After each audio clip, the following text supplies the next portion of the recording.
right, it's 5 o'clock. We'll call this meeting to order. And I will welcome everyone in the gallery tonight. You get special points for coming through the weather tonight. I don't know if you came by dog sled or car, but it's good to see you here, and welcome to everyone at home. So I will read the acknowledgement. Today, we acknowledge that this event is taking place on the traditional territory of the Indigenous peoples of Turtle Island. We are thankful to share in the special spirit of this place, rich in the energy of Mother Earth, our ancestors, and the love of creation. And with that, I will look to the Deputy Mayor for the adoption of the agenda. Thank you, Mayor Saunderson. I will have that moved by me, seconded by Councillor Comey. Be it resolved that the content of the Council agenda for January 28th, 2019 be adopted as presented. Thank you, Deputy Mayor. Just before I call the vote, I will note that there is no deputation tonight. And then secondly, I did want to make one comment just for council and for the public. These are often very lengthy agendas that we have, and all of these items on the agenda have to come up through a standing committee before they come to council. So all these items will have been vetted either by the Operations and Development Standing Committee or the Community and Corporate Services Community, or the SIC, which is almost like a committee of the whole because it consists of all the council, and that's the Strategic Initiatives Committee. So even though it looks like they're very lengthy items, they have been reviewed by council prior to that.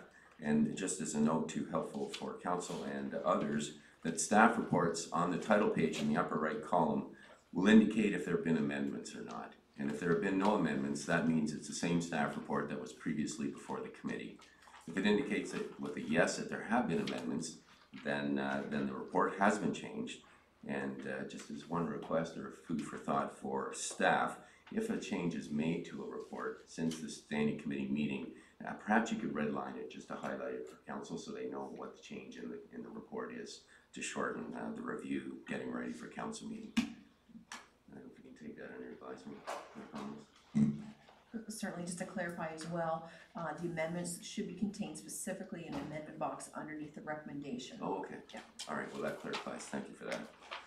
So with that lengthy introduction, I'm going to, unless there's other comments on the agenda. Yes, Councillor Hamlin. Yes, Your Worship, I was wondering if we could move item 9.2.5 to follow 9.2.6, and then, because as we'll hear in the next item, I have conflicts on 0.4 and 0.6, so if we could move them together, I would just go off the room once instead of. Okay, so the request, I think what we'll do then is move 9.2.5 up to ahead of 9.2.4 and 9.2.6, so you just have it at once. Thank you for that. If there's any other comments, I'm going to call the vote on the adoption of the agenda. All in favor? And that is adopted unanimously. Thank you. Declarations of pecuniary interest in the nature thereof. Councillor Hamlin. Yes, thank you, Your Worship. That would be items 9.2.4 and 9.2.6. These are matters that relate to a development known as Eden Oak, and I am an owner of a property that abuts that development, and therefore I have a pecuniary interest and a conflict. Thank you. Deputy Mayor Hall.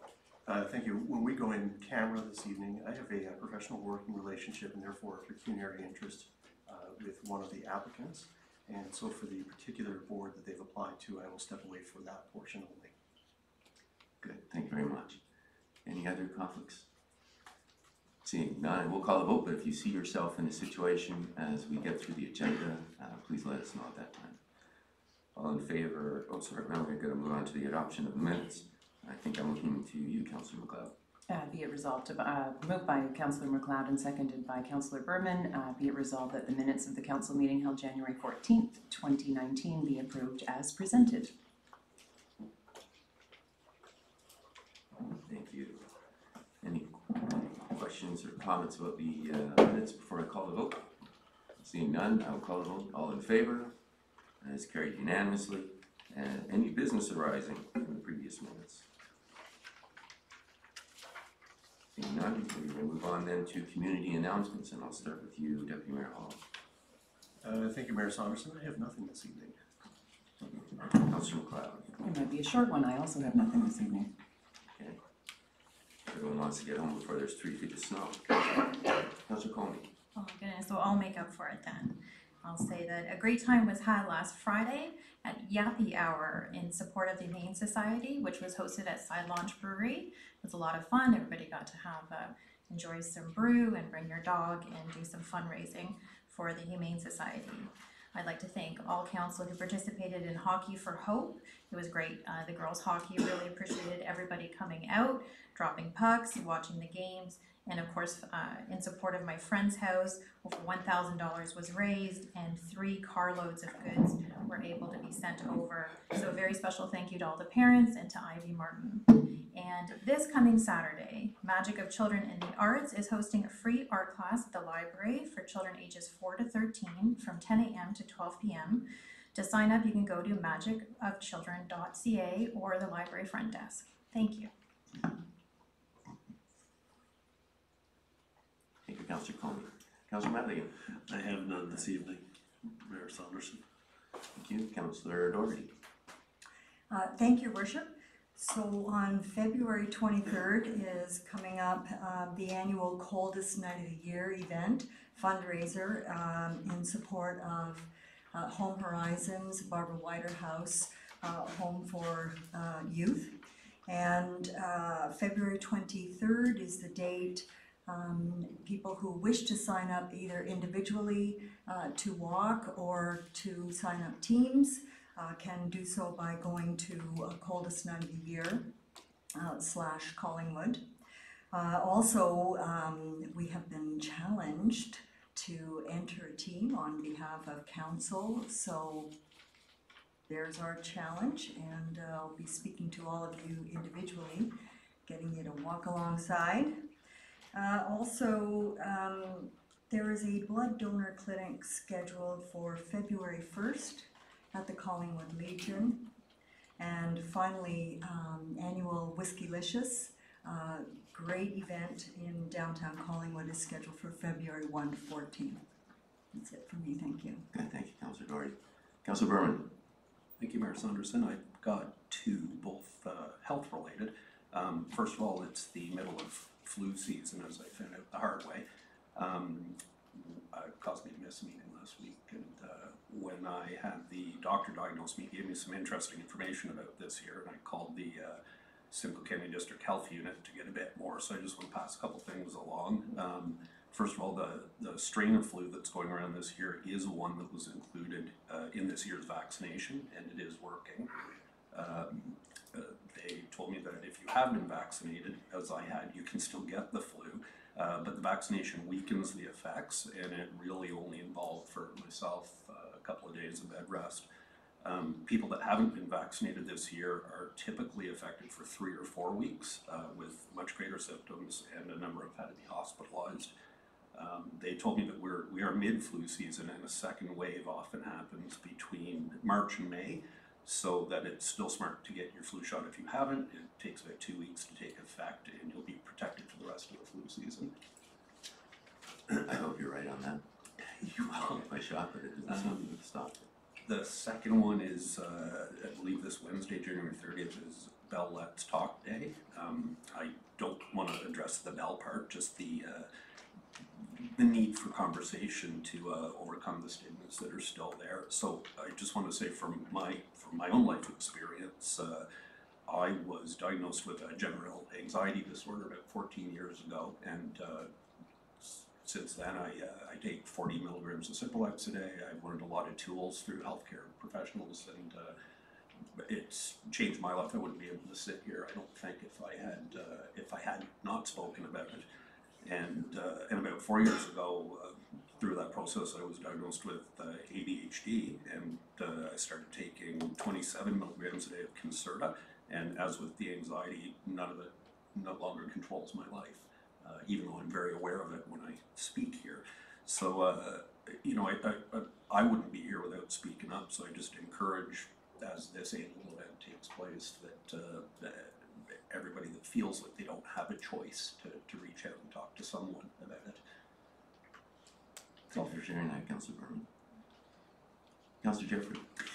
Thank you, Mayor Saunderson. I just thought this evening I'd take a moment to highlight Project Safe Trade. by the Ontario Provincial Police. It was kicked off at a time when council didn't really have an opportunity to highlight it in our working meetings. And Project Safe Trade is some parking sites right at the OPP detachment where online classified and property deals that are done online where you can meet in a safe place as opposed to having someone to your home, and also can be safe because a lot of stolen goods are sold online, and so you can be put at risk in terms of those transactions. You can learn a lot more about how the project can help, what is the role of the police, and how can the community help at 211 Ontario and search Project Safe Trade, and I think it's a great initiative. Thank you, Councillor Jeffrey. Councillor Hammond. Thank you. My two announcements relate to those who may have an interest in arts and culture in our community. The first one is the Blue Mountain Foundation for the Arts is having their 39th annual juried art show, and their submissions can be made starting February the 9th. It's open to all residents in Ontario, and for the first time this year, submissions can be made online, either 2D or 3D or a mixture. And if you are a high school student, there is no admission fee this year. And secondly, for those who have an interest in joining a dialogue around the topic of healing through art, and particularly highlighting the awareness of art as therapy for youth who had faced addiction issues as well as behavioral and psychosocial challenges, our Parks, Recreation and Culture Department, together with the Blue Mountain Foundation for the Arts, are showing a short film entitled Young Artists Share, produced by Ann Clifford, who's a teacher at the Pine River Institute, followed by a discussion. And this is February the 5th at 1:30 at our library. Thank you, Councillor Hammond. Just a couple of announcements for me tonight, and we'll get into the agenda.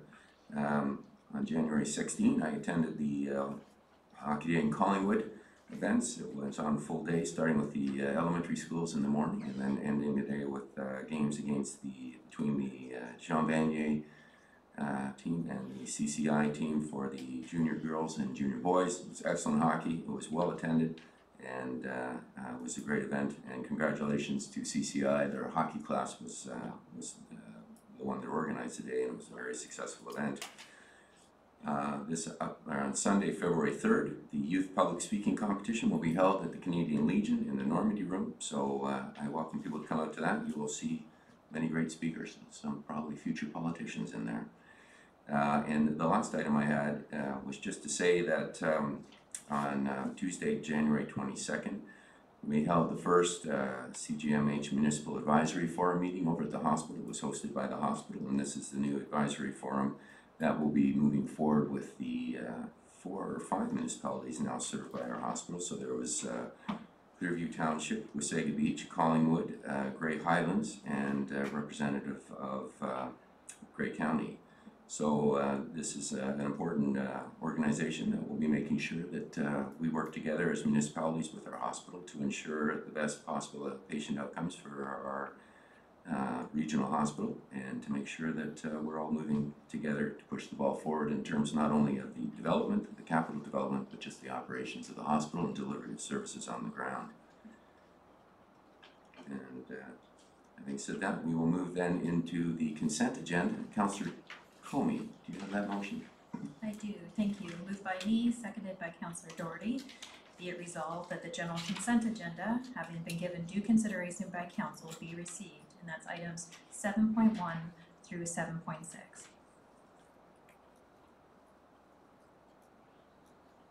Thank you, and I will call the motion on items 7.1 through 7.6 on the consent agenda. All in favor? That's carried unanimously. Are there any items that anyone would like to pull tonight? Councillor Jeffrey. Thank you, Mayor Saunders. And 7.4, the MPAC. Any others?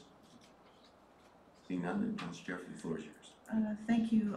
Through to the CEO or the clerk, I thought normally MPAC would come and do a presentation of their information, and I was wondering with a lot of new council members if it wouldn't be good to have the opportunity to have them do that presentation. Maybe this isn't the one, but I think typically they come with an annual report. It's It's my recollection that has been done in the past. I'll look to the clerk. We'll contact them, Councillor Jeffrey, and see if we can get them here. Right, thank you. Any other items? Okay, oh, sorry, Deputy Mayor. Mayor Saunderson, may I ask a question through you to the clerk regarding the consent agenda? Not a specific item, but the agenda as a whole. Certainly, go ahead. The question is, I guess, for myself and other members of council as well as the public as a whole. Two-part. One is, what constitutes an item to be placed on the agenda? And secondly, what's the timeline for submission to meet a specific date, council meeting? Certainly, as we're gonna review and clarify in our procedure bylaw later this evening as well, generally information that comes in that is relevant to council business is put on the agenda, and we're providing further review through the clerk and CAO is going to be proposed this evening to ensure that information is vetted correctly. And items to hit a consent agenda have to be submitted to the clerk's department the Monday prior to the meeting.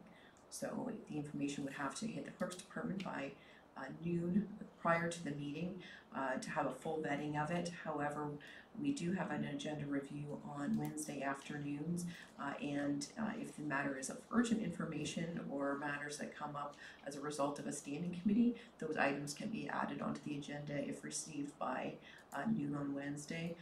Otherwise, any information that is circulated to staff that staff believe is warrant or is related to a matter that is on the agenda, we would just circulate it to members of council separately.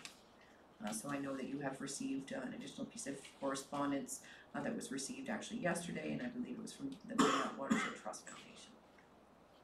Good, thank you. Does that answer your question? So Just to follow up, if a particular piece is issued to the municipality and it's not in time, the issue then is discussed or debated at the particular meeting, resolutions passed, does that item still get put on the consent agenda for public information at a future agenda? If the matter's already been vetted and discussed and decided by resolution of council, no, it doesn't. all right. Next item is reports, minutes of other committees or boards. We have none, so we will move on to item number 9, which is the Development and Operations Standing Committee from January 21st, 2019. And we'll start off with 9.1. Councillor Jeffrey. Thank you, Mayor Saunderson. Moved by me and seconded by Councillor Doherty. Be it resolved that council hereby receive the Collingwood Heritage Committee minutes of October 17, 2018.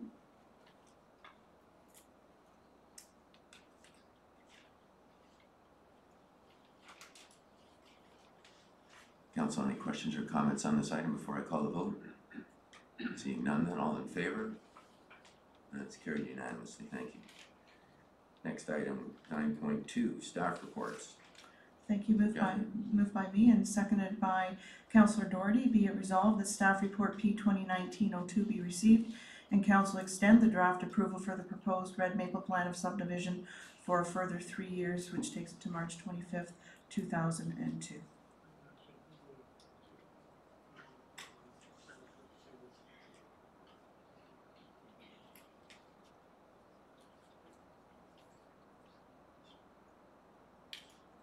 Before I put it on for comments, Director Farrar, is there anything new that you'd like to add to the report since it was dealt with by the committee?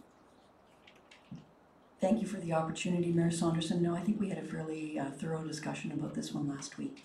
Good, thank you. Council, any questions or comments before I call the vote? Seeing none, then I'll call the vote. All in favor? That is carried unanimously. Thank you. Councillor Jeffrey. Moved by me and seconded by Deputy Mayor Hall. Be it resolved that staff report P 2019-03 be received and council extend the current draft approval for the proposed Bridgewater and Georgian Bay Plan of Subdivision a further 12 months, which goes to February 26, 2020, and that council approve revised draft condition number 14 to include a payment contribution for the cost to oversize the force main along highway number 26.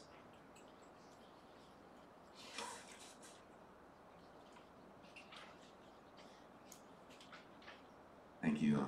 Director Farrar, I'll look to you also. Before I put this on the table, is there any change or anything you'd like to add since it was dealt with by the standing committee? Thank you again for the opportunity, Mayor Saunderson. I hope I said Mayor Saunderson last time. I didn't French, no, so I didn't get it, yeah. Okay, sorry. Anyway, thank you. There has been a letter that has been received by the applicant's planning consultant. It is on the consent agenda, and it explains some of the reasons for their request for extension. As I believe I said at the last meeting, this is a bit of a placeholder document, and they have made application for a revision to their draft approval for their plan of subdivision, and they've also made an application for rezoning. Okay, thank you. Also note that this is defeated, this recommendation was defeated at standing committee by a tie vote, just so council is aware of that. Council, questions or comments before I call the vote? Councillor Doherty. Thank you very much, Your Worship. While I recognize that this is a request for an extension, and there has been previous extensions on this particular application, and also that this application or this draft agreement came originally out of an OMB hearing, notwithstanding that, I believe, based on the age of this draft agreement, based on the fact that there have been no fewer than 6 other developments that have gone forward, significant developments that have gone forward since this draft plan was first approved, all of which would have direct or indirect impact upon the Silver Creek wetlands. And given that this development directly abuts a provincially significant wetland being the Silver Creek wetlands, I find it difficult to support this application. I'm just going to also mention that this is 12 years old. We will be looking at recommendation to undertake an environmental assessment for the extension of our water treatment plant. Within that report, we see that the MOE does not consider EA studies valid after 10 years. So here is a draft application that is 12 years old. Okay. Is there a question emanating out of that, or is that just a comment that you're not going to support this? That's a comment, yes, thank you. All right, and maybe then a question through to Director Farrar. If the extension, as I understand, this is an extension for 12 months because they've actually asked for change in the subdivision plan, and we're approving an extension, or asked to approve an extension of 12 months to allow further research in this. If this is defeated, what is the upshot? Thank you, Mayor Saunderson. I would anticipate if this is defeated that the applicant would ask that it be referred to LPAT, would be my guess, would be where we would end up. And then we would, I'm not sure whether we would get to a hearing prior to their other plan being considered or not, because it's my understanding that hearings take quite a while these days. So whether we would get their other plan dealt with in the interim, that also could happen. Okay, thank you. Any other questions or comments? Councillor Hamlin. Yes, I have a few questions and then a couple of comments. To Director Farrar, would this be the oldest draft plan that the town has with an expiry date? Director Farrar. Thank you, through Mayor Saunderson to Councillor Hamlin. I believe this is the oldest one that does not have that has an expiry. That has an expiry date, sorry, thank you. Right. Okay.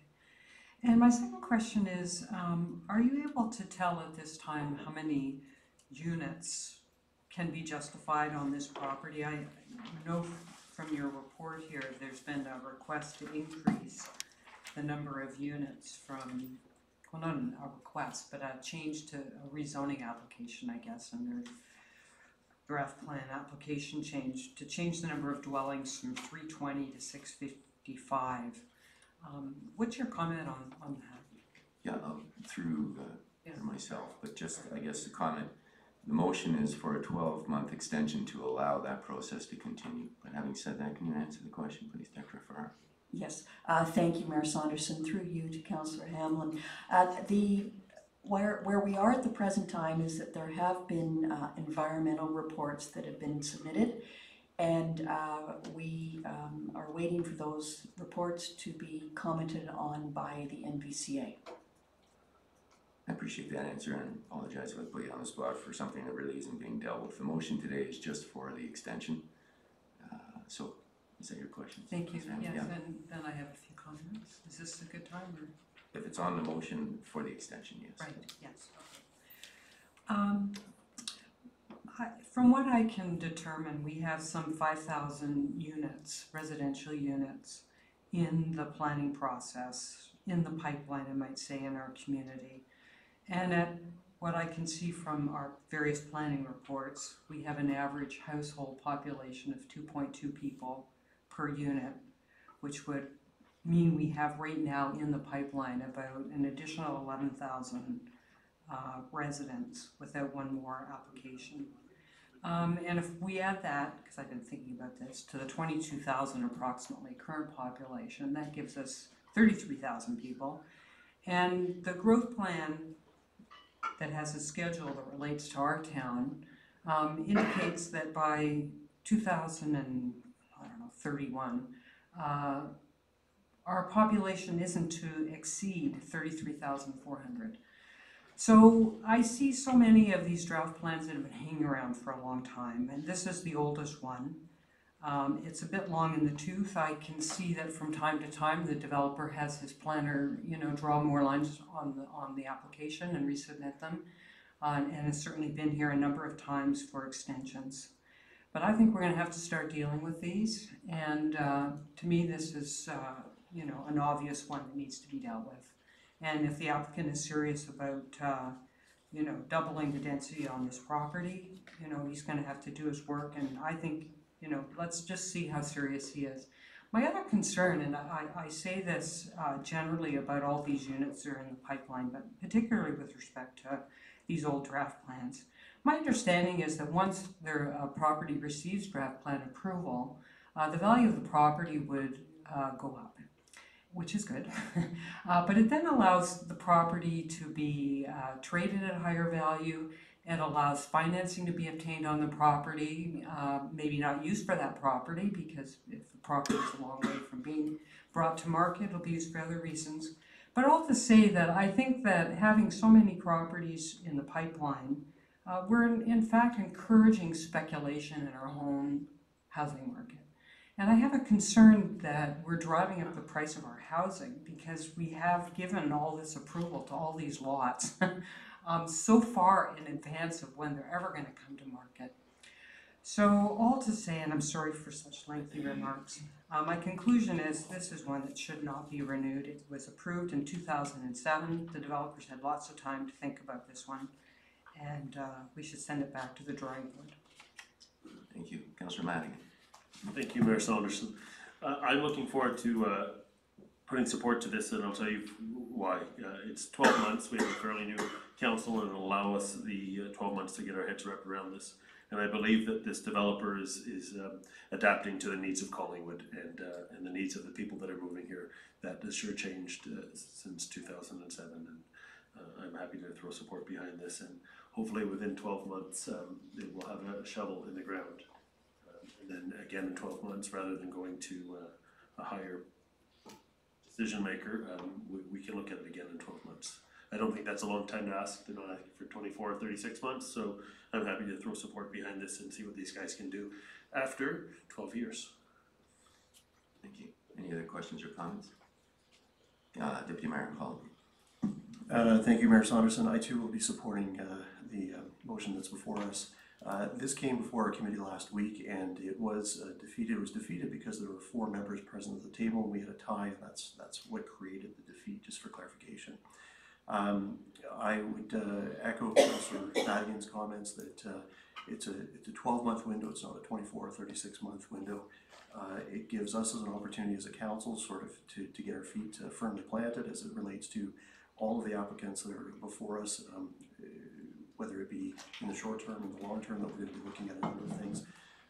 But more importantly, I think that the Director of Planning is correct in using the word that this is simply a placeholder. It's a placeholder for 1 year, so that the applicant who owns the property and the right can simply go through the process of deciding whether or not they're going to move forward with a plan in its current state or come before this council with another application to increase the density.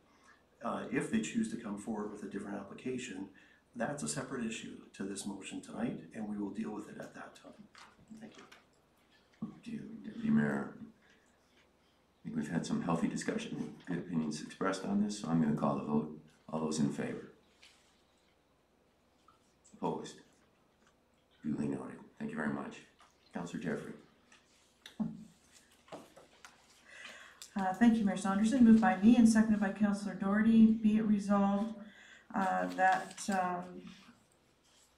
staff report P 2019-04 be received and council enact and pass a part lot control exemption bylaw to allow for 6 lots to be created within Block 8 of Registered Plan 51M 1124, and the committee did an amendment simply to correct the amount of lots being created from 12 to the proper 6.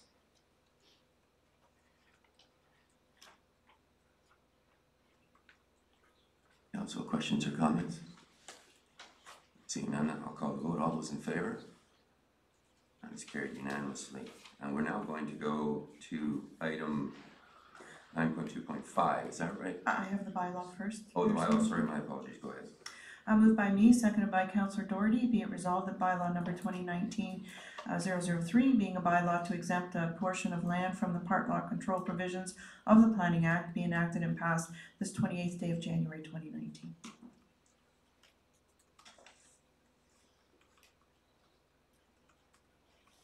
Questions or comments, Council? Seeing none, I'll call the vote. All in favor? And it's carried unanimously.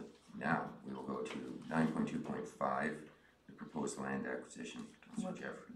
Thank you, Mayor Saunderson, which first requires a reconsideration motion. That's right, yes, go ahead, Councillor Doherty. And I apologize, if we can just go back to Pretty River Academy just for a minute, the vote went by quickly. Sorry, Councillor Doherty, we haven't got there yet. Sorry, were we on pretty? We're changing the order. Sorry, never mind.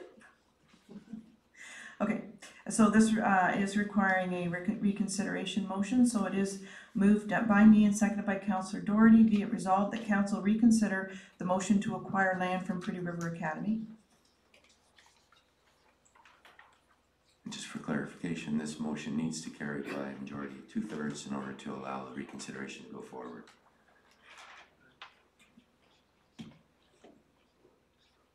All right, there's no questions or comments on this, so I will just call the vote then. All in favor?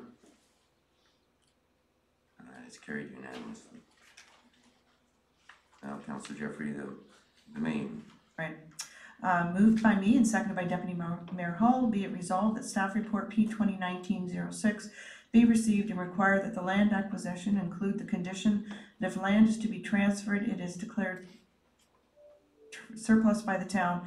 The PRA will have a buyback option for an amount that will cover any costs associated with the maintenance of the land while it was in the ownership of the town for a period of 20 years.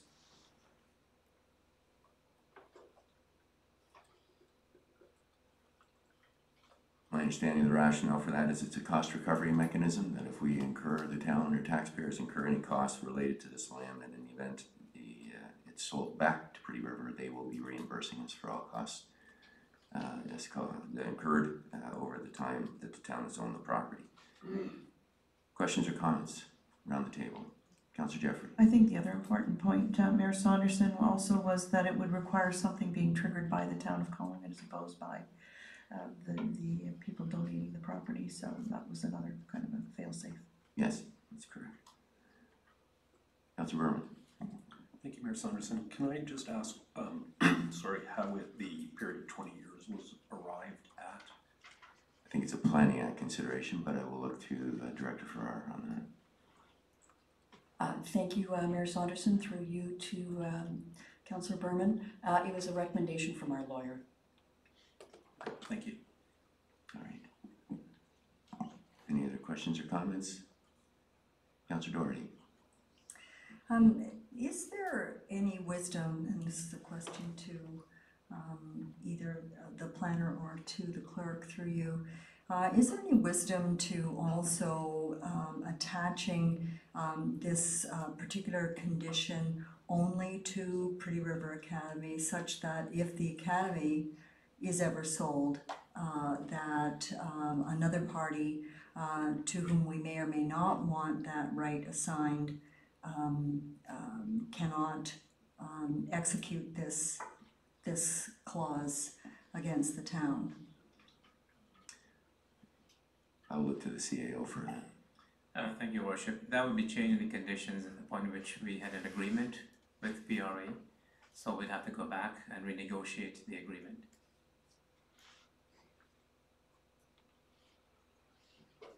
Councillor Doherty? Okay, so I'm assuming there's no wisdom in doing that.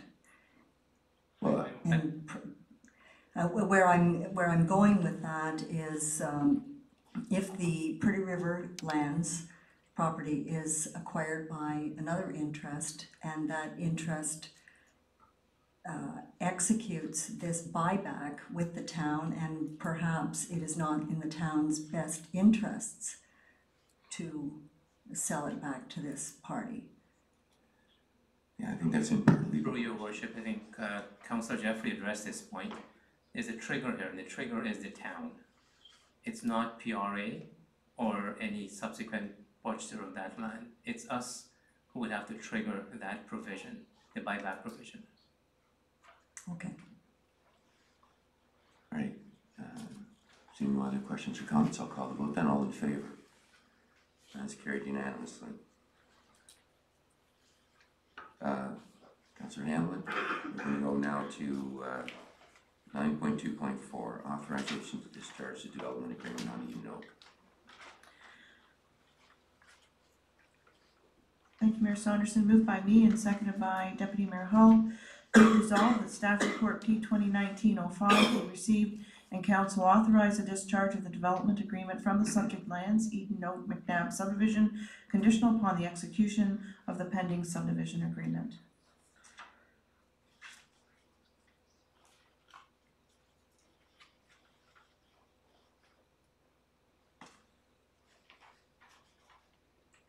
Thank you. Before I put this on the table around the floor, Director Farrar, is there any new or additional information since the meeting last week that you'd like to add? Thank you, Mayor Saunderson. As noted in the staff report, there was one small amendment that was made to this original report.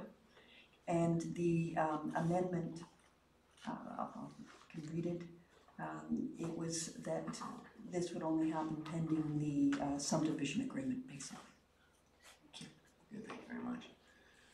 Council, any questions or comments before I call the vote? Seeing none, all in favor? It's carried unanimously. We'll now go to 9.2.6, subdivision agreement.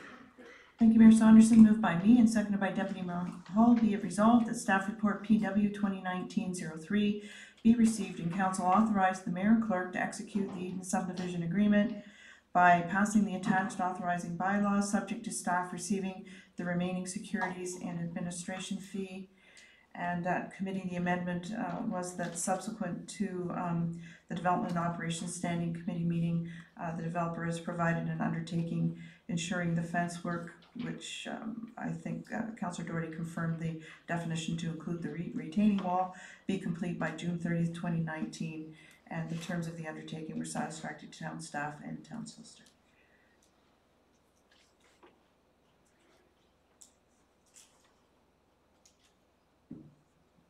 Thank you very much, Councillor Jeffrey. We know what the amendment was, so any questions or comments of council? Councillor Madigan. Thank you very much, Mayor Saunderson. So, in regards to the fence directly, so having my notes from the last council and the DNO meetings, as of May 23rd, 2018, the fence was ready to go, and they were fully prepared to finish. And I remember at that meeting I asked if we had it in writing and we didn't, and the fence still isn't up. So I still have concerns about this developer for the reason why I've watched them overpromise and underdeliver. And we as the elected officials have to take the phone calls from the citizens that live there. So when we have a huge development that comes into town, it's a fantastic thing, but no proposed development should come at a cost to the neighboring residents, and this one has directly. And that is a concern of mine because it sets a precedent moving forward to the 5,000 homes that are in the pipeline coming to our community. And I think we need to stand our ground on this one and make them hold them to the flame here and get it in writing and make it happen. Because on May 23rd, the fence was supposed to be done before then, and now we're a year away. And that leads me to a lot of concern for the poor residents of this place with they're still dealing with the water and the flooding. And I learned more about swales than I could ever imagine, and elevation. And that's something that we can't change, but we can change what we've asked them to do and they've agreed to. And it says that the staff is satisfied with the results, but I can assure you that the residents are not, because they're still living with the same issues that they have been for 12 to 18 months. And I think there was lots of discussion at the committee about that, and that was the purpose of Councillor Doherty's undertaking. But and the undertaking was really to put that in writing and to allow access to the securities in the event it was not done by that date. But I'll look to Director Farrar to provide any additional information on that. Or, sorry, Director McDonald, my apologies. Thank you, Your Worship. We have received an undertaking from the developer, and that undertaking has been vetted through our solicitor, and they're comfortable with the undertaking, and the undertaking is committed by the developer to complete the works by June 30th. That's works include the fence and the wall, and should that not occur, we have securities to enter on the lands and complete the work. Does that assist? It does assist, but just for the public and for myself, can we get a number on that securities that if they don't do it, that we can? Director McDonald? Please and thank you. We have the entire subdivision securities, so whatever the proportion of the fence is, we have sufficient securities. It'll be in the millions. Excellent, thank you. Thank you. Any other questions or comments? Okay, seeing none. Oh, Councillor Doherty. Thank you very much, Your Worship. Just a comment, certainly this development has been a source of frustration for the residents, for staff, and for the developer. But I believe at this point, now that we have a signed undertaking to complete the fence and the retaining wall by June 30th, now that we have a guarantee to have the west stormwater pond completed, even though it's not necessary to have it completed until phase 2 is implemented, and a date on that of September 30th. I believe that we have done, and the developer has done all we can do, and the best thing for us to do at this point in time is to move forward. Okay, thank you. Councillor Jeffrey? Thank you, Mayor Saunders. Just from the committee perspective too, we had the opportunity to have a lot of the residents come to the meeting. We were able to answer the questions one-on-one. We had received response back from one gentleman that he was very happy with the answers that he had received. And so I thought it was really a thorough process to get us here where I can support moving forward. Good. Thank you. Seeing no other questions or comments, then I will call the vote. All in favor? That's carried unanimously. We have the bylaw for that. We do. Thank you, Mayor Saunderson. Moved by me and seconded by Deputy Mayor Hull. Be it resolved that bylaw number 2019-004, being a bylaw to authorize the execution of a site plan control agreement between Eden Oak McNabb Inc., Laurentian Bank of Canada, and the Corporation of the Town of Collingwood, be enacted and passed this 28th day of January 2019.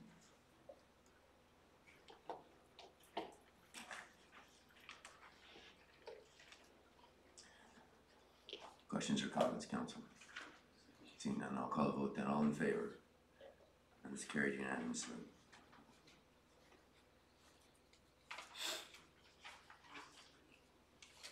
If we can call back in Councillor Hanlon, please.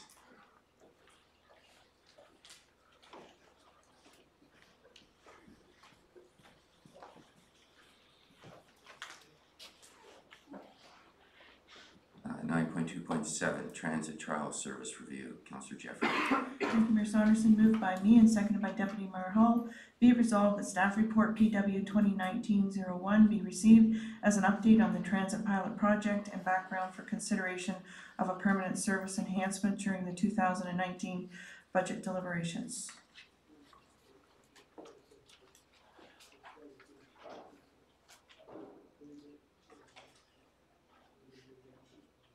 Questions or comments, Council? Councillor Doherty. Thank you. I had one question through you to Director McDonald, I think.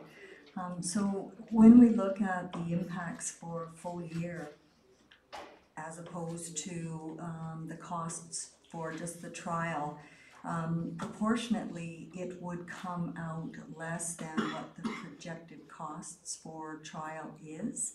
And I'm just wondering why that is, and actually it's not only for the town of Collingwood, it's also for the town of the Blue Mountains.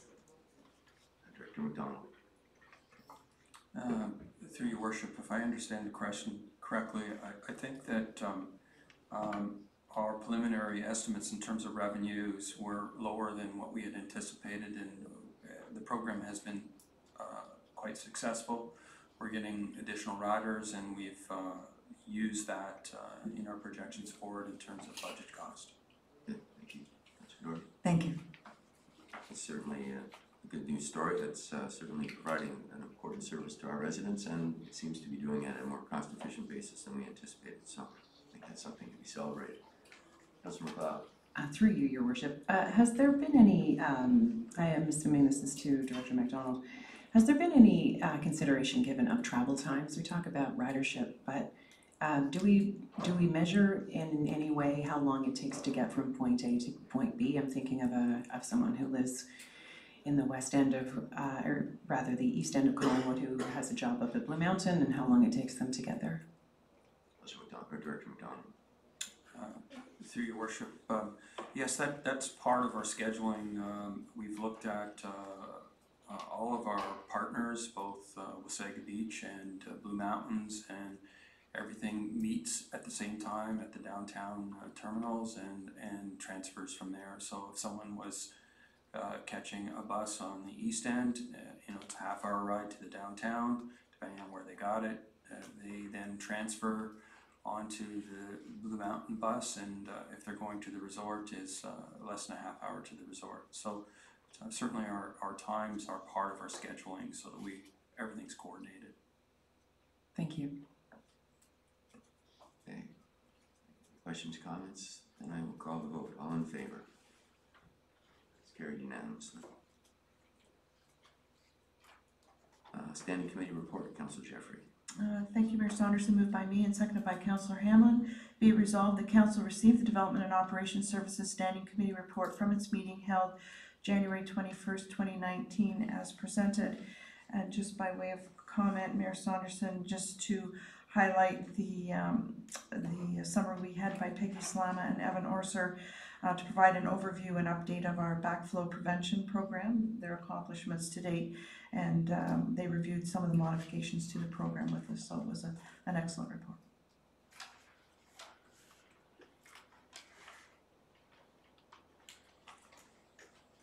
Thank you for those comments, Councillor Jeffrey. Any questions or comments? Councillor Hanlon. Thank you, Your Worship. There was a deputation matter at this Development and Operations Committee meeting, and the resident was speaking about the issues of infill development that happened near her, and I think all of us have heard and can see in our community different infill projects, single-family homes that have, impinged on their neighboring properties to a considerable extent.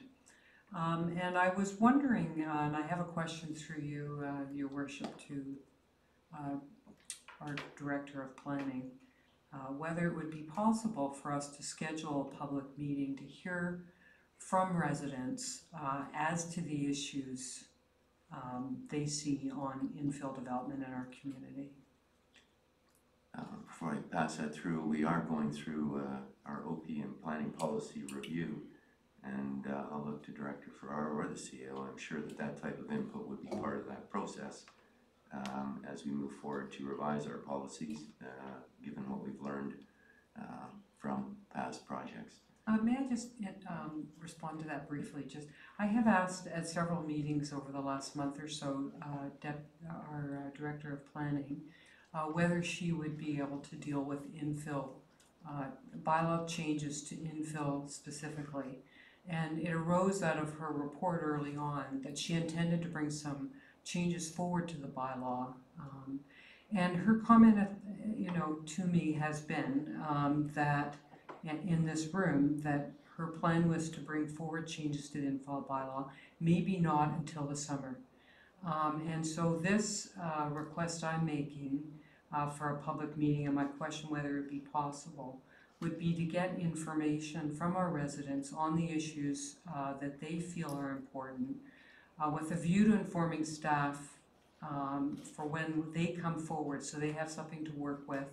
I know there will be a staff report on these infill issues, and there will be public meetings, and whether or not it's wound into an official plan review and the bylaw that'll come out of that, that could be a few years away.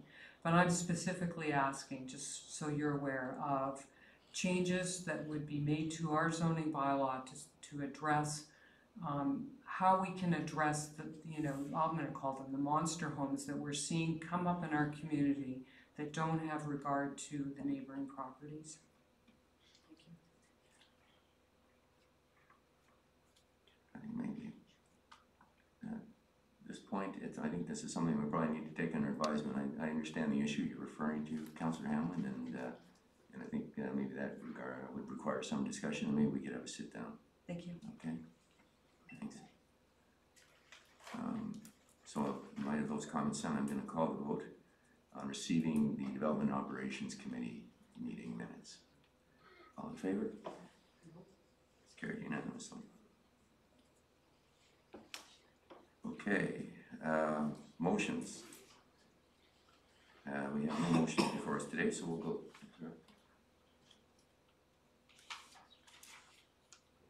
Oh, sorry, I'm on the wrong page. Getting ahead of myself here.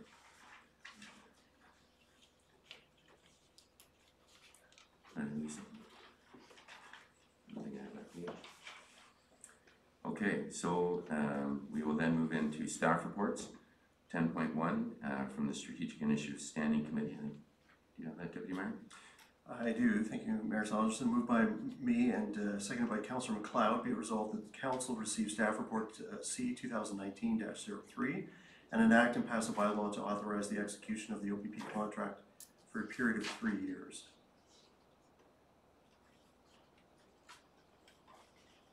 Okay, thank you.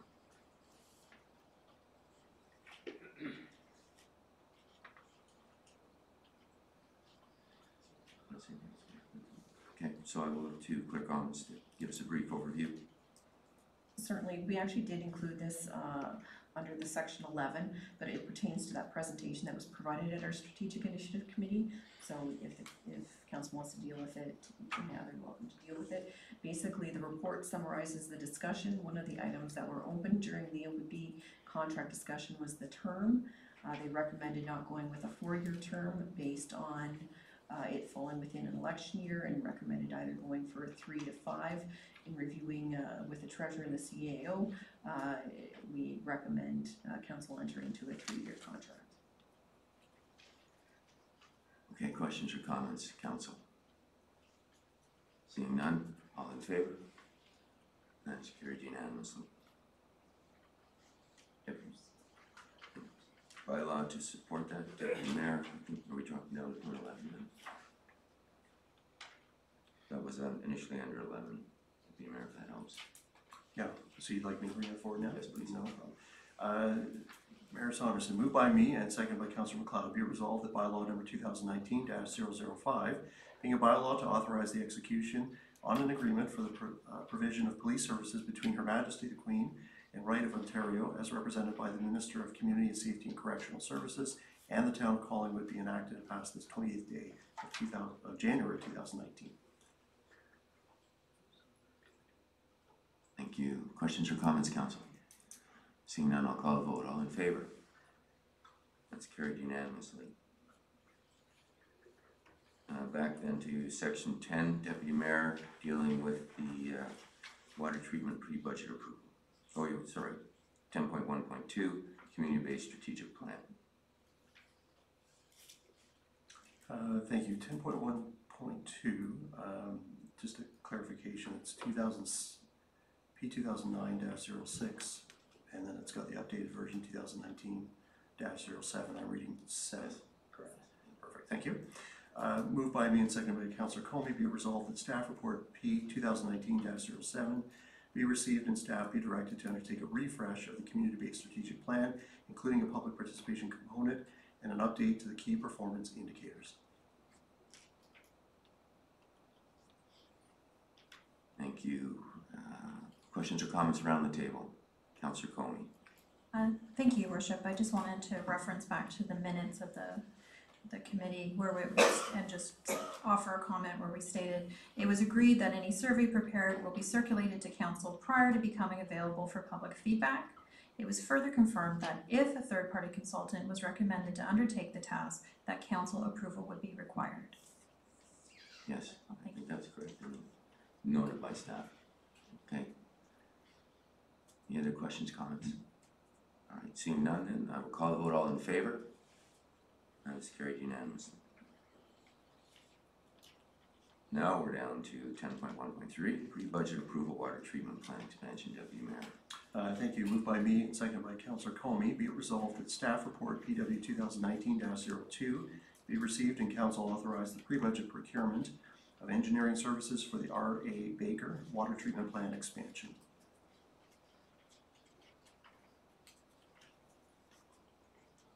We had a lengthy presentation on this at the SIC meeting. Are there questions or comments from council? Seeing none, then I'll just call the vote. All in favor? That is carried unanimously. SIC committee report, Deputy Mayor.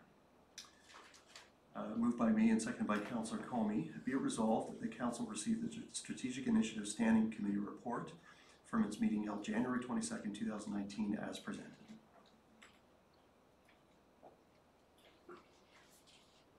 I think we covered every item through the meeting with motions today, but is there anything you want to add to that, Deputy Mayor?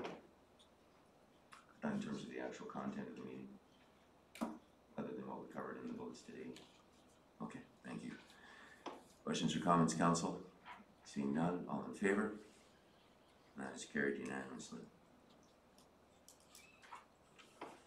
Staff reports, we've dealt with 11.1. Follow myself through here now. Motions, we have none. Bylaws, 13.1, amendments to the procedural bylaw. Who would have that?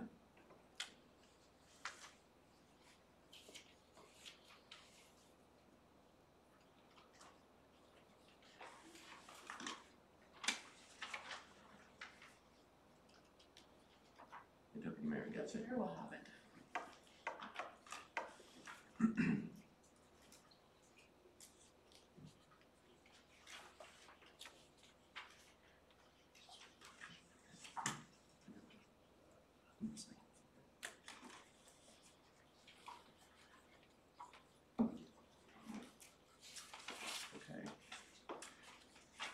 Moved by me, seconded by Councillor Comey, be it resolved that bylaw number 2019-006, being a bylaw to amend bylaw number 2016-020, a bylaw governing the proceedings of council, standing committees, and other committees and boards of council be enacted and passed this 28th day of January 2019.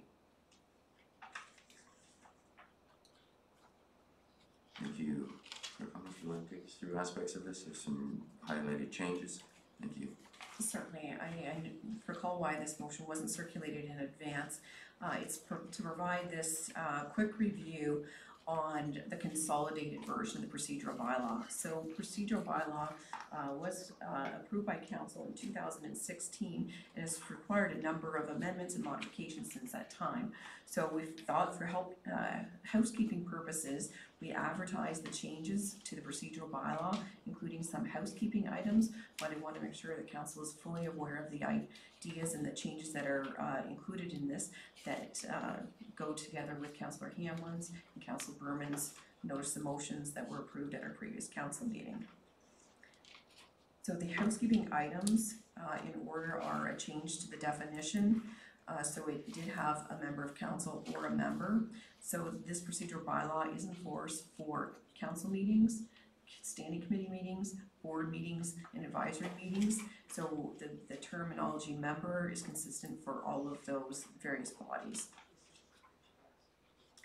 Again, under the general provisions, there's specific changes to section 2.1, rules and regulations, section 2.3, the preparation of the agenda, and again, those are to be consistent across all of the governance bodies as well. We have included in 2.6, this is a requirement for recording of meetings to be video or live streamed wherever possible. So again, this came into effect during the last council to increase the public accessibility for such meetings and enhance accountability in local government. So we've noted here as well that if for some reason due to technical malfunction or something happens that it can't be available, that regardless the video does not form the official record of the meeting, it will be the official minutes that are approved by council or the various governance body that approved the formal written minutes of the meeting. And again, we include, and it was included in the previous one, that the use of recording equipment by the public or the media is permitted if it's not disruptive to the meeting, and the location of such recording and equipment is at the discretion of the chair. So that final provision in section 2.6 was there previously. In section 2.9, we have actually modified this wording regarding staff reports. So it was a requirement or a notation within the procedural bylaw that staff reports do not require a notice of motion. However, we're changing that to highly recommend and encourage that requests for staff reports be provided through notice of motion. This again gives a little bit more accountability and openness to the idea, knowing that it's going to require staff to be taking their focus from another priority project into another staff report if that is what council wishes. So providing a notice of motion is really going to be encouraged within this new procedural bylaw. We talked about this briefly earlier in section 2.10 regarding consent agenda and correspondence items. Basically, that was very general in its scope before, and we're noting within this change that it requires both the CAO and clerk to review and ensure that the items are appropriate to be included within the correspondence consent agenda for council. Regardless, those items are also vetted through department heads as well. The next change is in section 3.5 under duties of members, and this was actually included in the previous procedural bylaw and was not included in this bylaw, in which members are actually required to notify the clerk or the recording secretary if they know they are going to be absent from a meeting. So that is a requirement of most procedural bylaws and was actually missed in the 2016 version, so we're reincorporating in that. And as again, we want you to advise the clerk or recording secretary as soon as practical when you're aware that you're unable to attend. In section 4.1, under the order of business for inaugural meeting, which is the same as the order of business for council meetings, we included our new policy regarding Indigenous recognition. However, that's going to be worded Indigenous recognition and land acknowledgement will be included in both those sections, so section 4.1 and section 4.11. We had a little bit of a discussion at our last standing committee meeting regarding motions and motions procedures. So they're all included within the section 4.14, and it was brought up, we did include, because it wasn't specific in here, regarding where a motion to defer or amend is moved, that the chair shall request that the motion not be seconded until the speaker's list has been exhausted. The next change is under section 4.21, voting on motions. So again, this is best practice in accordance with our solicitors as well as our integrity commissioner, noting that if you do have a conflict with respect to the code of conduct, that if you do not leave the room and you remain at the table and you just abstain from voting, you will be marked as a negative vote. So if you declare a conflict either under MCIA, you would be noted as having a conflict under the MCIA. If it's a conflict with respect to the code of conduct, you will actually be noted as absent from that vote. Section 4.22 provides the clarity on our database for recorded votes, so the informal votes where all substantial motions will be recorded in a database available to the public. Can either be searched from member or by the body that the member sits on. And if there's any formal request being put forward during a meeting for a formal recorded vote, those are the votes that will actually be incorporated into the official minutes of that meeting. Section 5.4, we've clarified quorum being a majority of the members shall be quorum or as otherwise provided within the Municipal Conflict of Interest Act. Section 5.6, this is a highlighted version. This is with respect to Councillor Berman's notice of motion that was approved by council to record all in-camera sessions. So we have put some parameters around this. I'll note that we had originally used the terminology a hard copy format only. However, we didn't mean a hard copy. It's an electronic encrypted either a USB stick or other mechanism that would be stored within our vault together with the official minutes. And again, it would only be available to be reviewed by the Ombudsman's Office, the Integrity Commissioner, a closed meeting investigator, or judge. We also put in there that the records shall be kept for a period of 6 months, as our lawyers had recommended 90 days to 6 months. We went with 6 months, unless otherwise approved. And in an election year, such records of the previous council shall be destroyed no later than the first day of the incoming council.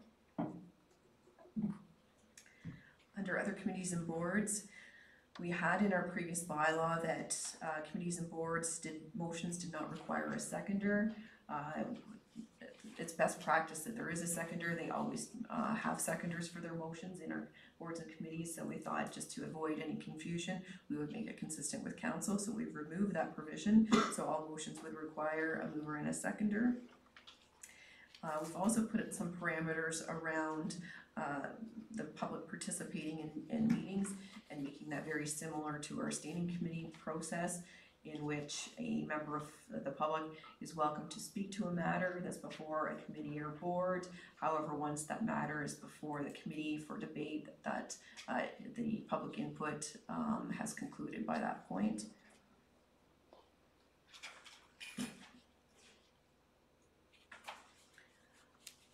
With respect to the standing committees, this goes to Councillor Hamlin's notice of motion that was approved to change the standing committee agendas be circulated not 48 hours but rather 72 hours to be consistent with council agendas. So that has been provided under Schedule A, number 4. And other housekeeping items included, it still had locations for our standing committee meetings being held at the 3rd floor of the library, so we've modified that. Now that we provide all of our standing committees here in the council chambers so they can be live streamed. And that's consistent with the other standing committees' terms of references. The declaration of interest form that's at the back is no longer required, as that is a requirement of the act. And we do actually have the online form for declarations of interest that's referenced to within this bylaw. And that's the specific changes. Thank you very much for your comments. Questions, council? Councilor Berman. Thank you, Mayor Somerset. Two questions on 4.22. These are both to do with the motions that I have through you to the clerk. The very last paragraph where it refers to in such attendance and voting history records being made available on the town website for public view. Excuse me. The first and most important intent of that was for more transparency to the public, and we've covered that. The second part was to allow councillors that aren't part of the standing committee to see the voting records on things, and that's come up tonight in the one motion that had been defeated. I was wondering if we could ensure that the timeline until those are loaded up on the town website, because for example, there were two standing committees last week, and I think I checked last night, the voting records still hadn't been up, which was the second part. Is that possible to do? Definitely look into that. I'm not sure why not. Maybe it's because procedurally the deputy clerk felt that the bylaw hadn't been passed yet, so now the bylaw is passed. We'll make sure that's going to happen. Okay. Trusting it's passed this evening. And then my second question, also to the other motion that I had, 6.5. The second paragraph there about keeping the record for 6 months and then destroying it no later than the first day of the incoming council. I kind of feel like we jumped from A to B on the intent of the motion, and I was happy that it got passed, but we had a lot of discussion about the merits and how to go about doing it. And my understanding was there was going to be some staff recommendations coming back, but I think that maybe we should have a bit of input on this. I don't know how it works, but is it possible to separate this one item from the vote and maybe either debate it or ask for it to be deferred to an SIC meeting? I don't know what's possible. There's two options there. You could ask that that aspect be severed from the main motion and dealt with or deferred for further follow-up, or you could simply propose an amendment right now.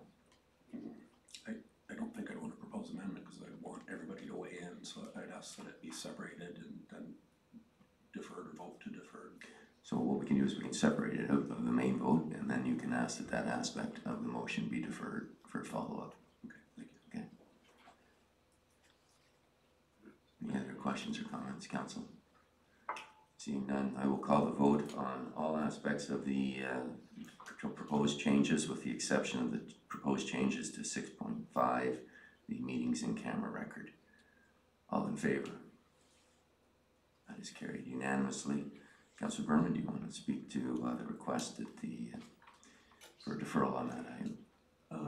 Just further to what I said, I think we kind of went from a discussion on the pros and cons of doing this to just a couple of quick rules in there, and there was a really healthy discussion on the pros and cons of this, and I think I'd like to offer council the opportunity to weigh in on their thoughts of the specifics of how long we hold it for, details on how that compares to the complaints, possible complaints of an in-camera meeting and so on and so forth. So I'd like to do some more due diligence on the terms that are here.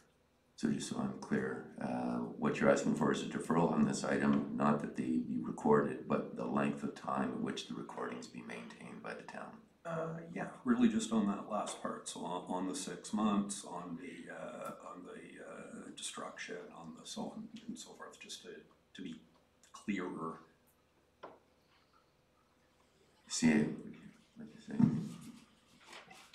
Thank you, Your Worship. I don't think, I think what we'd have to do is bring back this item through a staff report, because I think that would be the basis upon which we can have that conversation. So to facilitate the discussion about the pros and cons of looking at different options in terms of retention and all that sort of stuff, it would have to be triggered, I think, by a staff report. So if there's agreement, we could bring back a staff report for SIC consideration. So, excuse me, what I mean, Councillor Berman's suggested route would then just to we separate this out and to request a staff report on the length of time we keep these recorded meetings. And so it's not a deferral request, it's now a staff report request. So I'll need a seconder to get that on the table. Councillor Madigan, any questions or comments before I call Councillor Jeffrey? Thank you. My question is just that what we need to consider for considering an impact paragraph 1 change of 6.5. I don't think it would impact whether or not we have the intent to carry forward with recording. All it would impact is the part about how long we're going to keep it. So as not to hold up beginning to do that recording, could we vote on the first paragraph of the amendment and then work for the staff report on the second part? Yeah, I think that could probably be a friendly amendment, just to vote on the first paragraph and keep the second one out for a staff report. Councillor CAO for Thank you, Your Worship. I just want to add, and the attempt here by the clerk and deputy clerk was to try and synthesize the discussion into a policy framework. So I want to temper any expectations that the provision that we ultimately include will be a lot more detailed, because the detailed discussions obviously will guide the end result. But the intention through these policies is to try and provide a succinct outcome based on the discussions that we've had. So I think I'd be in favor of going the route suggested by Councillor Jeffrey, because that provides us with a bit more scope rather than revisiting the entire policy and having to debate all over again. And I think this was decided by council, just a matter of how we apply that provision. Right, so what I'm hearing is we're going to move forward and we will vote on the policy procedural amendment to record the in-camera session, and what's going to go back for a staff report is simply how long we maintain those recordings. Is that acceptable to you, Councillor Berman? It is, thank you. And through you to Councillor Jeffrey, thank you for knowing what I meant, even though I didn't say it. So what we'll do then is we'll now vote on adopting the procedural change to include the audio and, where possible, video recordings of in-camera sessions, and then we will deal with the motion to get a staff report on the length of time that we retain those recordings. All right, now I'll call then the vote on first amending the procedural bylaw to include the audio and, where possible, video recordings of in-camera sessions. All in favor? That's carried unanimously. Now I'll call the vote on receiving a staff report on the length of time that the recordings are kept. All in favor? And that is passed unanimously. Which then puts us, we're on the agenda. 13.2. So that goes to 13.1. So then moving on to 13.2 with authorization to receive gas tax funding. Do you have, who would have that? Councillor Madigan. Thank you, Mayor Saunderson. Moved by myself, seconded by Councillor Berman. Be it resolved that bylaw number 2019-007, being a bylaw to authorize the execution of a letter of agreement between Her Majesty the Queen and the right of the Province of Ontario, represented by the Minister of Transportation and the Town of Collingwood, related to funding under the dedicated gas tax funds for the public transportation program, be enacted and passed this 28th day of January 2019.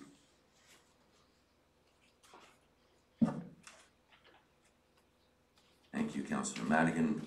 Council, any questions or comments? Councillor Jeffrey. Thank you, Mayor Saunderson. Through you to our treasurer. I don't recall ever seeing before where the ministry did a partial payment. Is there some change in terms of performance or reporting, or have I just not seen that or missed it? Treasurer Leonard. Through you, Your Worship. They've been doing this for about the last 3 years, I think. It's just they give us a payment up front to get going on it, because it's all used for transit operations. So it kind of covers through the winter months. But we will get the rest of it. I believe it's October those payments come out, so. Thank you. Any other questions or comments? Seeing none, I'll call the vote. All in favor? That is carried unanimously. Any notices of motion? Seeing none, any old or deferred business? Any other business?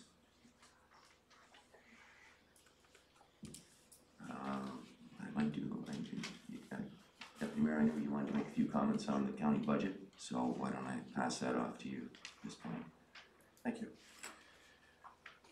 We did have on the agenda this evening an official section for a county update or a county report, but it was, given the timing, I thought prudent to discuss or provide an update from the county as it relates specifically to the passing of the budget for 2019. As was stated here previously at a prior meeting, the budget, the implication for the taxpayers, the residents of Collingwood, and for the rest of the county is a 2% increase across the board.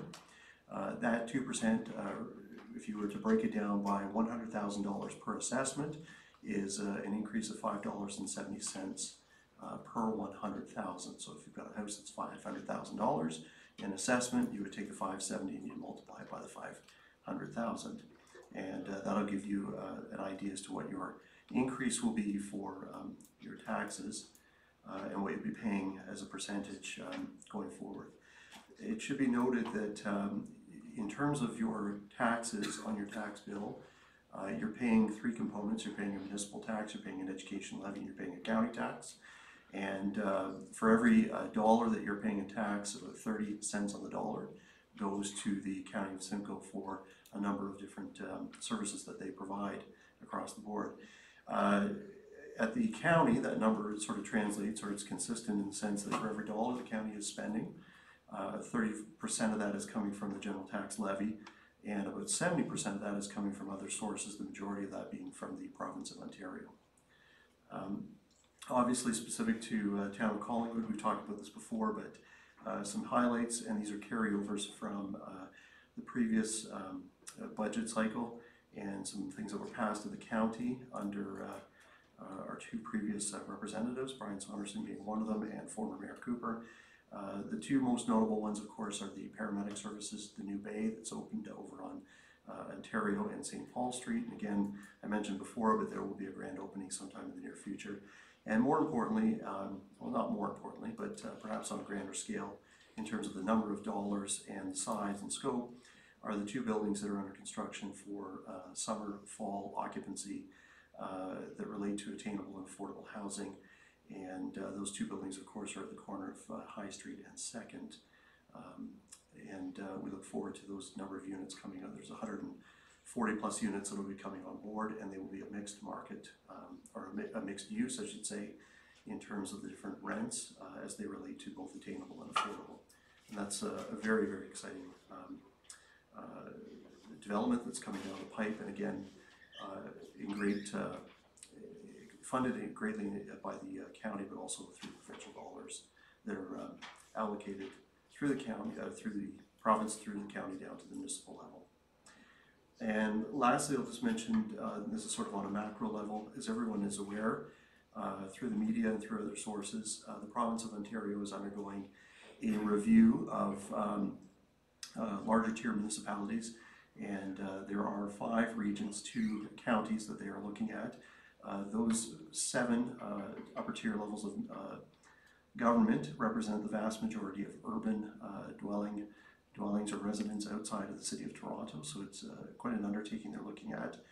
The province has hired or retained the services of 2 gentlemen, Mr. Michael Fenn and Mr. Ken Sealing. Both of them come highly regarded and have both long-standing practical knowledge and workings of how government and how upper tier levels of government work, not only with their lower tier but with the province itself.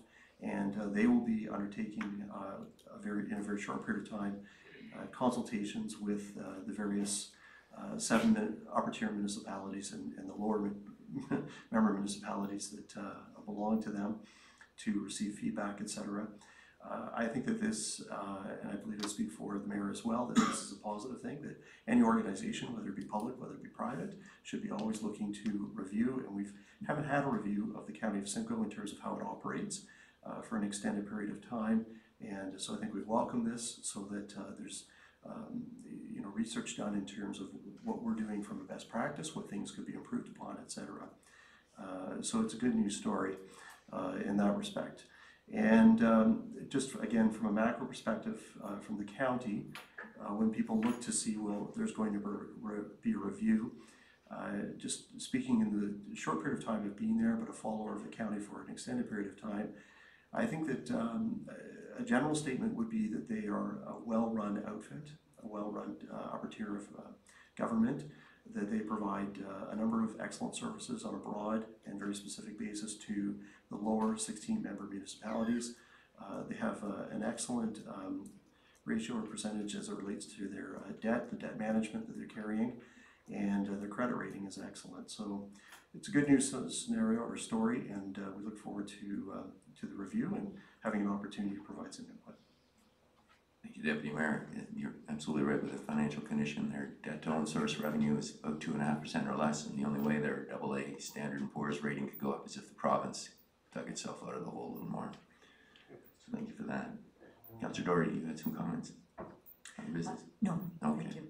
Glad I saw your hand up.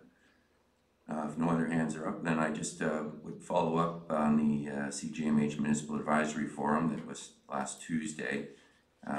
It was a very positive step forward, and I know that our healthcare and our hospital is a big concern to our residents and the region. And really the mandate is for a forum for the municipalities and the hospital to work collaboratively to identify and address community health and wellness opportunities and address issues to achieve improved health and wellness in Southern Georgian Bay. So it goes far beyond just the capital development of the hospital, which we're all in support of.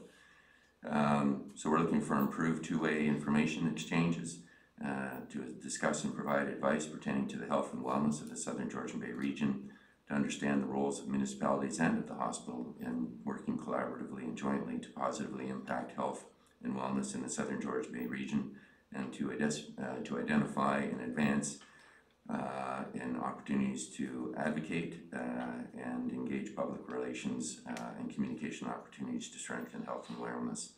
So the membership will consist of the CAOs of the member municipalities as well as their mayors or designates. So that municipalities will include Collingwood, Wasaga Beach, Clearview, the town of Blue Mountains, and Grey Highlands.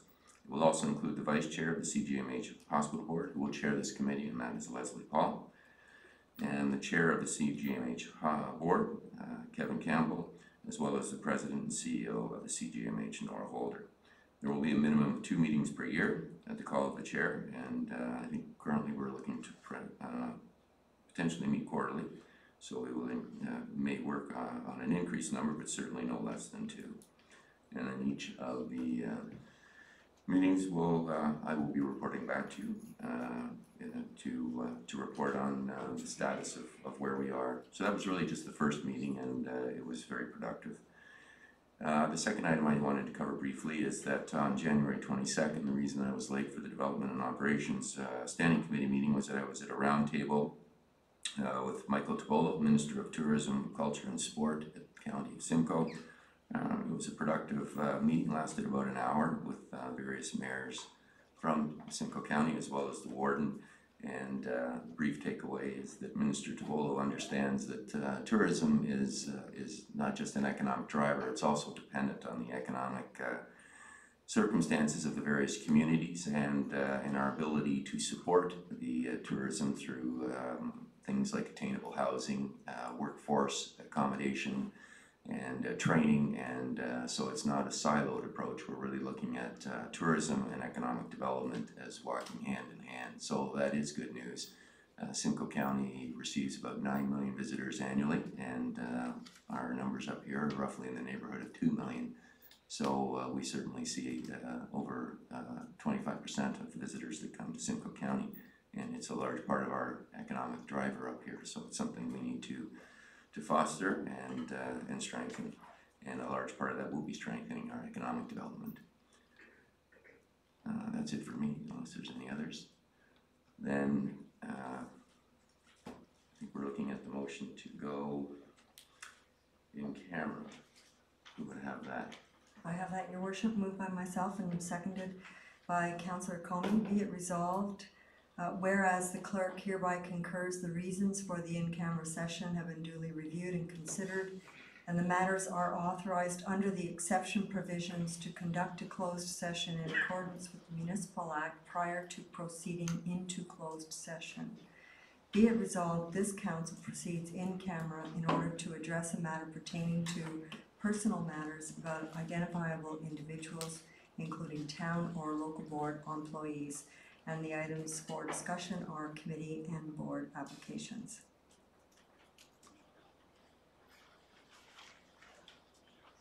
Comments or questions, council? Seeing none, I'll call the vote then. All in favor? That's carried unanimously.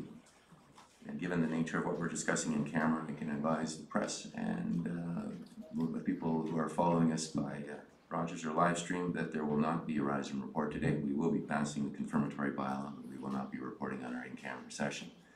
Thank you very much for joining us, and safe travels home for the people in the audience tonight. Take care.